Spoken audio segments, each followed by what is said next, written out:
योग विद्या के साथ साथ हमारी जो अपरापरा विद्याओं की गुरुकुलीय जो बोध परंपरा थी, भारत बोध के साथ, भारतीयता के बोध के साथ बच्चों को हम दो ही चीज़ें सिखाते हैं स्कूलों में। एक तो लैंग्वेज सिखाते हैं, लैंग्वेज भी इंग्लिश टूटी फूटी आधी अधूरी सिखाते हैं। संस्कृत हमारे बच्चों को आती नहीं है, परिष्कृत हिंदी आपके बच्चे बोल नहीं सकते। ये आदरणीय श्री एनपी सिंह साहब, ये संस्कृत का बोध हो या हिंदी भाषा का बोध हो या इंग्लिश जो कि एक विदेशी भाषा है और वैश्विक संवाद का एक साधन बन चुकी है, इन भाषाओं के एक श्रेष्ठतम बोध के साथ जो बात कर रहे थे और उसमें इतने गहरे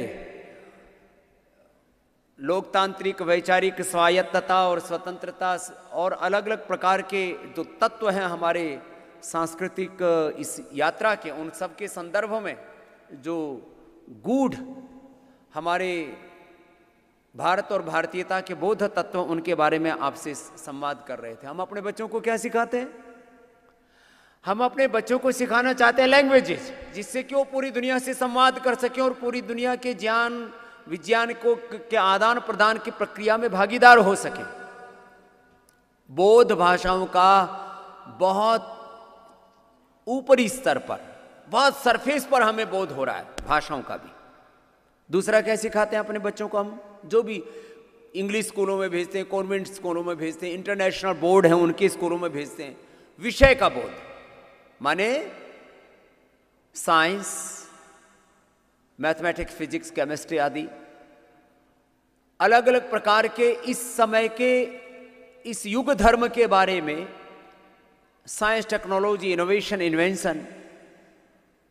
आपके बच्चे को कहीं पर भी उनके अंदर ये कुंठा ना हो कि उनको इस समय जो संसार में घटित हो रहा है उन बोध तत्वों से कहीं वो दूर हैं। उनका अलाइनमेंट रहना चाहिए युग धर्म के साथ, नवाचार के साथ। आर्टिफिशियल इंटेलिजेंस से लेकर के, मैथ से लेकर के, साइंस से लेकर के, रियल हिस्ट्री और सोशल साइंस, जिसके नाम पर बहुत उल्टा पुल्टा पढ़ाया जाता है। कुछ एक दो संदर्भ अभी रखिए तो बहुत बहुत बड़ी श्रृंखला।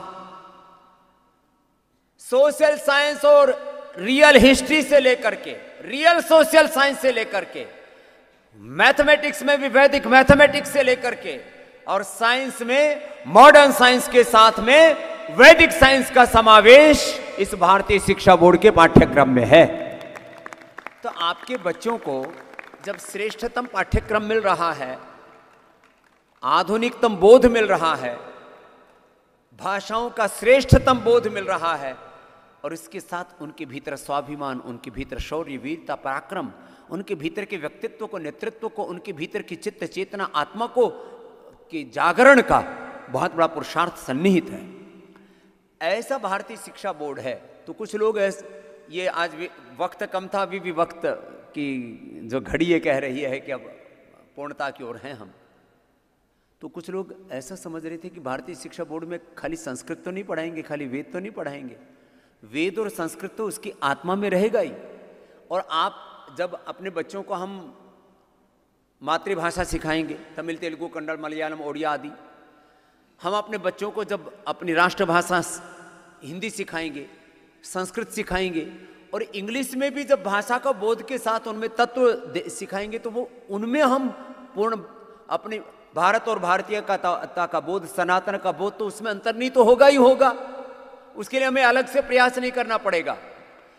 तो एक तरह से जो मेन स्ट्रीम एजुकेशन है, वो भी जो आज आपको सीबीएसई से लेकर के जो इंटरनेशनल बोर्ड्स में नहीं मिल रहा है, उससे भी श्रेष्ठतम शिक्षा भारतीय शिक्षा बोर्ड के पाठ्यक्रम में हो। तो फिर क्यों नहीं पढ़ाना? आप यही तो चाहते हैं कि हमारा बच्चा कहीं पिछड़ ना जाए, वह इस युग धर्म के साथ, पूरे वर्ल्ड के साथ वो अलाइन रहे, पूरी तरह से अपडेट रहे, पूरी तरह से किसी भी तरह से उसके भीतर कोई ज्ञान की न्यूनताएं ना हो, न कुतश्च न्यून, जो हमारे शास्त्रों में कहा है, वेदों में कहा है, कहीं उसमें न्यूनता अपूर्णता ना हो, ऐसे बोध के साथ बच्चे आगे बढ़े। तो वो ये 3 तरह का पाठ्यक्रम, ये भी एक पहली घटना है, पहला बोर्ड है जिसमें न्यू एजुकेशन पॉलिसी के और इस पूरे नवाचार के, पूरे इस आधुनिक ज्ञान विज्ञान के समावेश के साथ वैदिक मूल्यों का, अपने जड़ों से जुड़ने का, अपने अध्यात्म के मूल्यों का समावेश है। दूसरा उसी के अंदर एक गुरुकुलीय पाठ्यक्रम है, और तीसरा उसमें गुरु शिष्य परंपरा भी है। तो ये भारतीय शिक्षा बोर्ड का विस्तार हमारा स्वप्न है कि आने वाले समय में 1-2 हज़ार से शुरू करके 5, 10, 25 हज़ार और 1 लाख से ज़्यादा विद्यालयों को हम जोड़ पाएं, और पूरे भारत को फिर से उसके मूल बोध के साथ, भारत बोध के साथ, भारतीयता, भारत स्वाभिमान, भारत के स्वाभिमान के साथ उसको आगे बढ़ा पाएं। तो ये पूरा जो पुरुषार्थ था उसके संदर्भ में आदरणीय एन पी सिंह साहब ने कहा। अब ये बहुत बड़ा कार्य है। मैंने कहा था कि ये आज़ादी के 75 वर्षों के बाद शिक्षा की आज़ादी का बहुत बड़ा पराक्रम, उपक्रम, बहुत बहुत बड़ा ये आंदोलन है, उसका नेतृत्व आप कर रहे हैं।